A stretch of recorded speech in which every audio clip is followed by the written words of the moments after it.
สวัสดีค่ะ จิ๊กซอจาก Smiggling Girls ค่ะ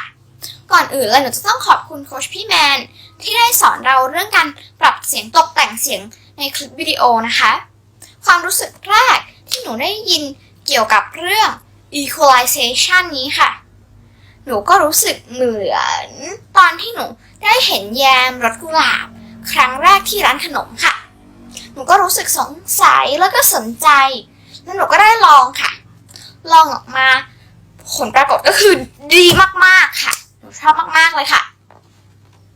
เมื่อหลายเดือนก่อนคลิปวิดีโอของหนูมีเสียงรบกวนเยอะแยะมากมายค่ะพอได้ฟังคำแนะนำจากโค้ชพี่แมนหนูก็ได้ใช้เทคนิคที่เขาบอกมาก็คือ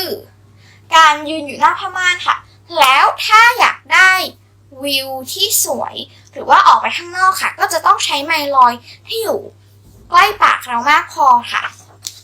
สุดท้ายนี้หนูขอบอกว่าประสบการณ์ในการเรียนครั้งนี้จะถูกจำเอาไว้เป็น red letter ในไดอารี่และความทรงจำของหนูแน่นอนค่ะขอบคุณค่ะ